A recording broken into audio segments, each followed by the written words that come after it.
You spent decades doing the same things every morning without ever questioning whether they were working for you or against you. That is not a criticism. It is simply what happens when habits form early enough and hold long enough that they stop being choices. They become the shape of your mornings, the architecture of how your days begin. And because they're invisible, because they happen before you're fully awake, before the day has made any demands, you never look at them closely enough to ask the question that matters. Are these things making me better, or are they quietly making me worse?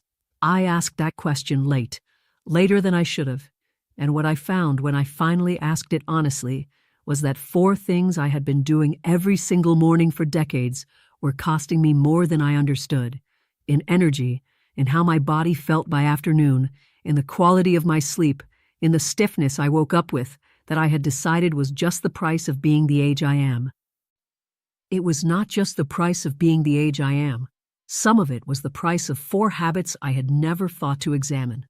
I quit them, not all at once, over time, one at a time, with enough attention to know what changed when each one went. And what I want to tell you today is that I wish I had done it sooner. Not by a little, by years. Before I go further, if you've ever woken up and wondered why your mornings feel harder than they should, why the body that gets out of bed feels older than the one that went to sleep, please subscribe. That is exactly the question this channel exists to answer honestly. And if this video reaches you at the right moment, a like helps other women find it who need it just as much. Now let me tell you about the 4 things. The first one I quit was reaching for my phone before I reached for anything else. I had been doing this for years, without registering it as a choice. The alarm went off, my eyes opened, and within 60 seconds, my phone was in my hand.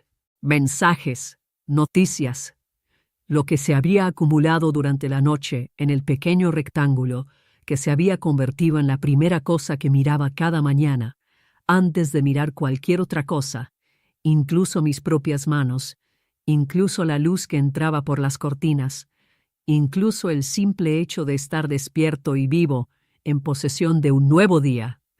Lo que no entendí hasta que me detuve fue lo que esto me estaba costando neurológicamente en esos primeros minutos de conciencia. El cerebro al despertar está en un estado particular que los investigadores llaman así y que voy a describir en lenguaje sencillo. Es maleable. Está en transición del estado nocturno de descanso y reparación al estado alerta necesario para el día. En esos primeros 15 a 20 minutos es más receptivo y más vulnerable que en casi cualquier otro momento del día. What you put into it in those minutes sets the tone for the neurochemistry of the entire morning. The stress hormones, the alertness chemicals, the emotional register that everything that follows will be filtered through. I was putting in first thing whatever the news had decided was most alarming and whatever messages had arrived that required my attention or my worry.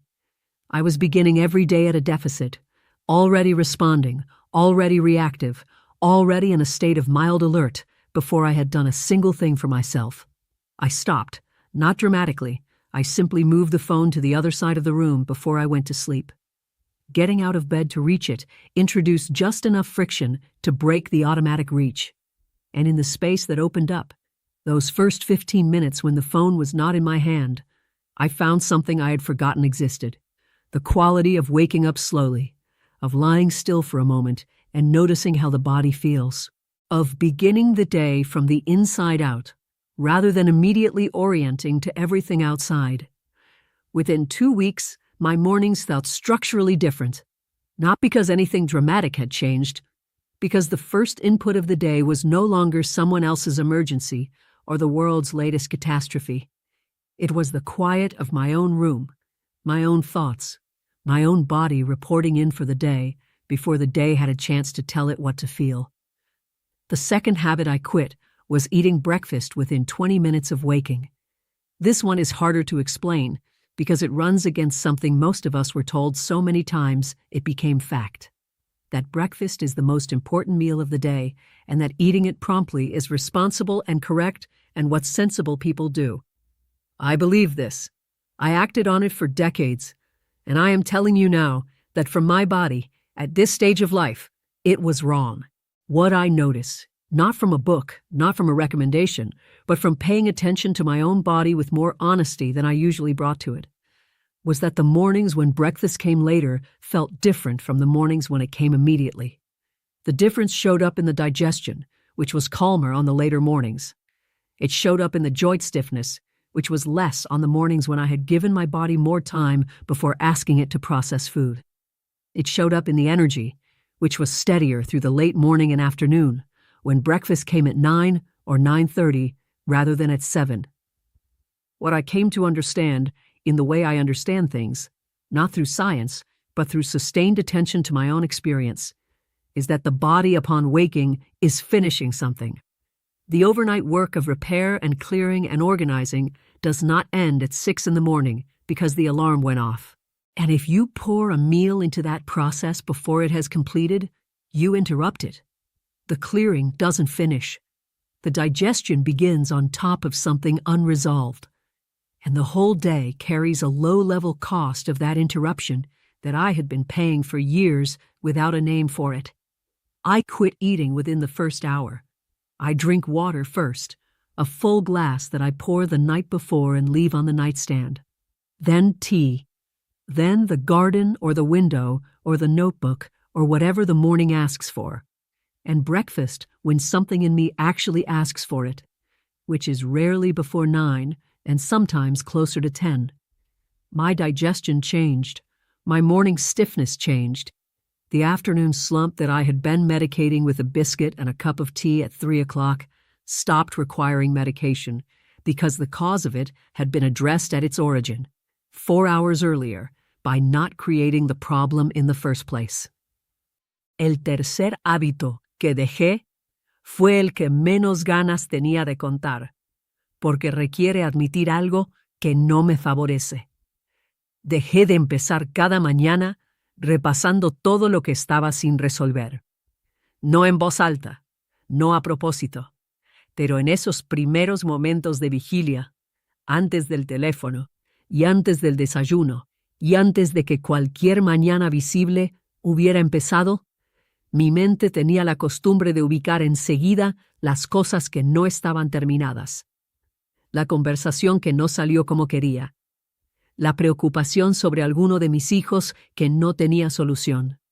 La lista de cosas por hacer que no había hecho. La incertidumbre sobre el futuro que no podía resolverse porque era el futuro y por lo tanto irresoluble. Hacía esto cada mañana tan reflexivamente como agarraba el teléfono. Era la versión mental de lo mismo, la orientación inmediata a lo que estaba mal, sin terminar y sin certeza, en lugar de comenzar desde un lugar de presencia neutral. The cost of this I could not see clearly while I was inside it. What I understood only after I stopped was what it had been doing to the cortisol in those first waking minutes.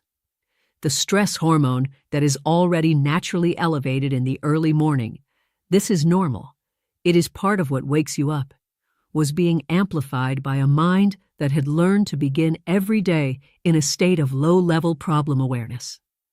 The body was reading those thoughts as signals that something needed to be responded to. It was preparing for difficulty before difficulty had arrived.